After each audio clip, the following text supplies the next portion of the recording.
Uma das coisas que as pessoas não entendem, quando você sai dessas dinâmicas narcisistas, você sai desempoderado, sem noção do que é certo e errado, do que faz sentido ou não faz, sem poder pessoal, tá bom?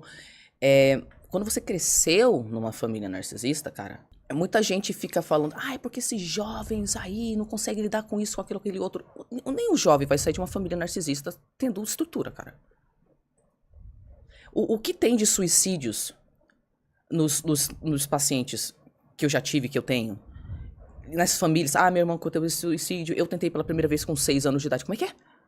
Cara. Sabe, umas situações assim. Então, tipo assim, não espere que uma pessoa saia de uma estrutura familiar dessas com um pingo de estrutura, cara. Com 25, a gente é toda zoada. Você já é zoado porque você não tem o córtex pré-frontal ainda, né? Ele tá se desenvolvendo e lá pros 30 ele vai se desenvolver, né? Mas, tipo, cara, você não desenvolve o córtex pré-frontal normalmente se o tempo inteiro da sua infância você tá com a parte límbica, a parte do cérebro basal ativada, que é a resposta luto-fuga. Porque você tá literalmente tirando energia do desenvolvimento do seu córtex pré-frontal e colocando nessa resposta que vai se tornar automatizada, porque o teu corpo tá entendendo. Bom, eu acho que eu vivo num lugar que tem muito perigo, né? Então vou ter que constantemente estar nessa situação. Então você desvia a energia do desenvolvimento de uma parte do cérebro para outra parte do cérebro. Pessoas vítimas de narcisistas, elas têm que passar anos desenvolvendo essa capacidade de pausar, de ficar calma, de pensar de forma lúcida, de tomar um passo centrado. Porque, tipo assim, a pessoa sai toda desestruturada ou depressiva. Nem tem mais energia pra nada, não reage mais pra nada. É uma reconstrução cerebral. Abuso psicológico causa dano cerebral. Você entendeu? Isso que se eu for uma adulta sem dano cerebral e casar com um narcisista, eu vou ficar com dano cerebral. E uma criança que cresceu nesse ambiente. Você entendeu? Ela foi forjada dessa Ela foi forma. forjada desse jeito. Por isso que famílias narcisistas são berço de pessoas com transtorno de personalidade, de humor, de não sei o quê. Você entendeu? É praticamente impossível que seja de outra forma. Porque, por mais que a criança não tenha, vamos pensar geneticamente nada sobre isso, e pensando no indivíduo como biopsicossocial que ele é, Isso. né? Então ele vai ter a parte biológica, a parte psíquica e a social dele. Então, tanto a parte social que vai interagir totalmente com a família dele ali, vai influenciar diretamente. A menos que ele saia muito cedo ou que tenha um tratamento reversível, não sei se tem uma forma de reverter todo esse processo depois que ele acontece, ele vai estar fadado ao sofrimento.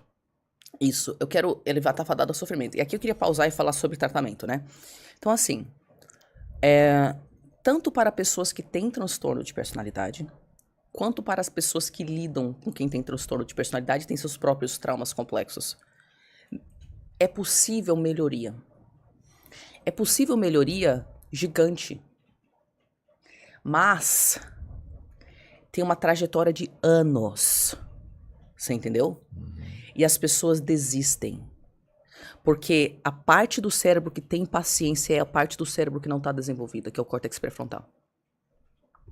Trauma faz a pessoa não usar essa parte. Então ela só consegue lidar com o perigo que está na frente, porque o corpo entende que tem um leão na sua frente agora. Você não vai ficar planejando para o futuro. Você planeja para o futuro quando você não está sobrevivendo. Então, inclusive, uma pessoa que tem transtorno de personalidade narcisista, tipo assim, é raro, tá? Uma pessoa que tem transtorno de personalidade narcisista chegar num ponto de entender que ela tem que fazer tratamento. Isso é raro, correto? Mas está acontecendo com cada vez mais frequência por causa dessa enxurrada de informação. Porque a gente tá falando mais sobre isso. Isso. Porque a gente tá falando mais sobre isso. Então, já tem muito mais pessoas que são narcisistas, que estão sendo diagnosticadas, ou que estão se identificando no espectro do narcisismo. E dentre essas pessoas, algumas, e ainda uma porcentagem mínima, correto? Mas eu vou mencionar porque é relevante. Algumas estão entrando em colapso. Entrar em colapso é quando o indivíduo narcisista tem tanta perda, tanto baque por causa dos comportamentos dele. Ele perde amigo, perde emprego, perde tudo. Aí ele entra em depressão. Aí ele começa a pensar, putz, eu acho que... O fundo do poço. É o subsolo do fundo do poço. O fundo do poço ele ainda consegue levantar. O subsolo do fundo do poço, quando ele quer se matar, uma parcelinha desses narcisistas entende que ele tem transtorno de personalidade e que ele pode fazer tratamento. Dessa parcelinha minúscula dessas pessoas que chegam em colapso e eles entram em contato comigo e falam, Tari, gostaria de fazer tratamento com alguém treinado por você. Sou narcisista, já tive meu colapso, tá? Porque eles já sabem as Sim. informações, né? Então, e tipo assim, quando o pessoal fala, quero fazer tratamento com alguém treinado por você, porque eu tô com um projeto de individuação, que é um programa de 6 meses para treinar pessoas que lidam com sobreviventes de narcisistas, e entre esses sobreviventes você vai achar narcisistas. Ou pessoas no espectro do narcisismo, né? Esse é o ser? Não tem nada a ver com o ser. Não, a Sociedade do Eu Real é outro programa. Tá. Esse é o projeto de individuação. Quando eu falo que eu tô treinando terapeutas pra isso, não é porque a gente tem cura pro narcisismo, por favor, né? Não pense assim. É tipo um freio. A gente tá. Eu estou ajudando os profissionais que não têm embasamento teórico, eles não entendem. O Brasil não entende o que é narcisismo. Isso não tá em lugar nenhum. Isso. Né? Na faculdade não tem isso. Até né? tem, mas de uma forma rasa. Tipo, as pessoas estudam os transtornos de personalidade de uma forma muito rasa. E ninguém estuda como o transtorno de personalidade impacta quem tá por volta. E destrói quem tá por volta. Uhum. Entendeu?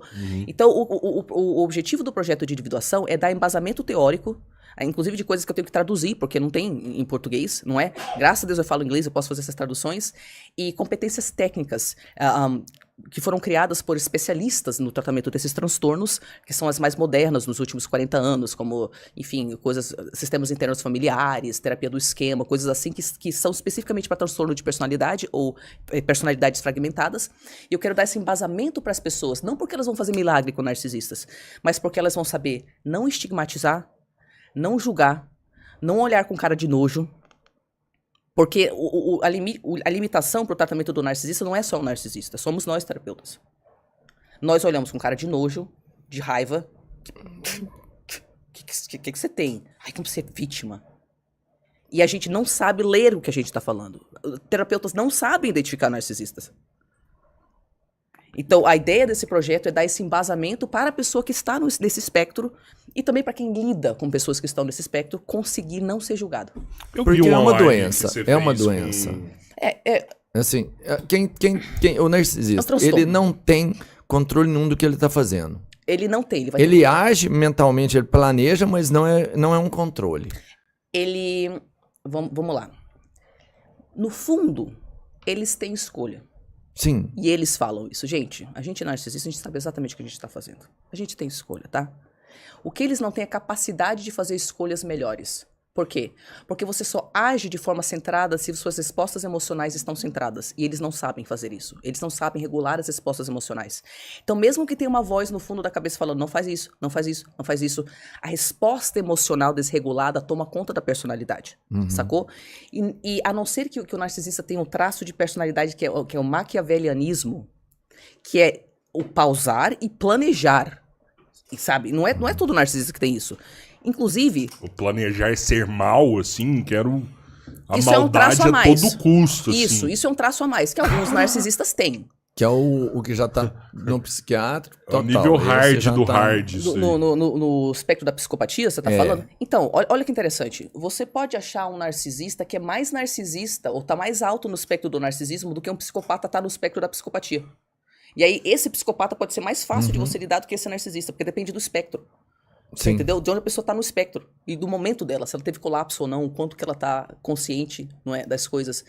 Então, como eu falei, a maior parte do comportamento do narcisista, mesmo de fazer mal, mesmo de se vingar, é impulsivo. É como se fosse um adicto. Ele sabe que não pode usar exatamente a mesma coisa. Mas ele não consegue não seguir para aquele rumo. Exatamente, ele não consegue. É esse nível de dificuldade. Então não é que a pessoa não sabe. Ela sabe que ela tá te machucando. Ela não consegue barrar. Mas e ela também, sofre com isso. O narcisista sofre com a pessoa que ele é. Então veja bem. A falta empática que acontece no narcisismo não é necessariamente sempre que a pessoa nasceu sem empatia. Existem formas de perdermos empatia ao longo da vida. Então, alguns narcisistas, na verdade, eles relatam o contrário. E tem um médico chamado Gabor Mate, eu gosto muito dele, o jeito que ele tem TDAH, ele fala sobre trauma, ele fala sobre tudo isso. E ele fala aí uma coisa que eu concordo, que, tipo, muitas pessoas que são hipersensíveis, pra começar, são as que desenvolvem transtornos. Porque você já é hipersensível, não é? Então você já não vai lidar muito bem com as coisas da realidade. Curiosamente, pessoas que têm TDAH têm 10 a 25 mais vezes chance de também ter narcisismo. E eu tenho TDAH. Uma quantidade interessante de pessoas. E autismo, né? Uma quantidade interessante de pessoas que têm narcisismo tem transtorno de déficit de atenção, né? E hiperatividade. Mas o que eu tô falando aqui? Eu esqueci até a tua pergunta, não sei o que eu tô falando. Se ela sofre com isso. Ah, tá. Então o que né? acontece? Ou não, se. Então o que acontece? Como ele é tão hipersensível, não é? E aí criou a grandiosidade pra proteger aquela hipersensibilidade, provavelmente natural, provavelmente nasceu uma criança super sensível mesmo, sabe? Ele não tem mais energia pra qualquer coisa fora proteger ele da própria sensibilidade. Então, ele não vai, mesmo que alguns narcisistas consigam sentir culpa, ao contrário do que as pessoas pensam. Ele não consegue dar atenção pra culpa. Não sobe a energia. Então, toda a energia vai pro quê? Nossa, eu sou o tipo de pessoa que é abusiva? Eu não quero ser um tipo de pessoa que é abusiva. Você nota que ele tá pensando nele e não tipo, nossa, eu machuquei ela. Coitada Ela pessoa chorou, ali. ela sofreu. É bem mais raro essa segunda coisa aí da culpa, né? Eles barram a culpa. Mesmo que sejam capazes de sentir, eles barram. Instantaneamente. Não sinto. E aí a energia volta pra eu sou desprezível. O narcisismo é um auto-ódio avassalador, encoberto por grandiosidade superficial. Então, quando a pessoa sofre, é sofrimento você se detestar tanto que você deseja se auto-aniquilar. O narcisista tem ideação suicida. Quando ele está no colapso. Quando ele tá grandioso, não, né? Porque daí eu sou o máximo e você é um bosta. Não é? Mas aí alguns vão e procuram ajuda nesse ponto. Isso. Alguns vão e procuram ajuda. E procurar ajuda é só um início, porque vai ser anos de tratamento. E demora... Não é questão de empatia. Nunca. Eu tô fazendo tanto mal às pessoas, eu tô na merda, cheguei no fundo do poço aqui, não tem mais ninguém, eu preciso me tratar, que eu preciso fazer bem pra alguém. Isso nunca. Eles querem ser uma pessoa que não é desprezível. Então, o narcisista vai pra terapia ou porque eu não quero ser desprezível, ou porque destruiu-se tudo que eu tinha e eu preciso consertar o que eu tinha. Então, me conserta logo, psicólogo ou terapeuta, pra eu voltar a ser aquilo. O início Você dele entendeu? ainda é pensando nele ainda. Sim. Né? Ainda pensando nele. Ainda é bom, né? Mas pelo menos é bom. Mas ele parte para um tratamento pensando no seu próprio bem, né? Tipo assim, eu não quero ser desprezível, eu quero ser melhor. Ou pra manipular, sem perceber. Então, por exemplo, eu vou fazer tratamento, porque daí minha esposa que me largou vai ver que eu tô fazendo tratamento. Entendo. Né? Aí, muitas vezes o narcisista vai pra terapia pra você consertar ele, ou seja, fazer a dor embora logo. Esse estado colapsado, vai embora logo, pra eu voltar a ser grandioso. Do mesmo jeito que eu tava. E aí eles ficam irritados. Faz logo embora essa depressão. Por que não tá me resolvendo?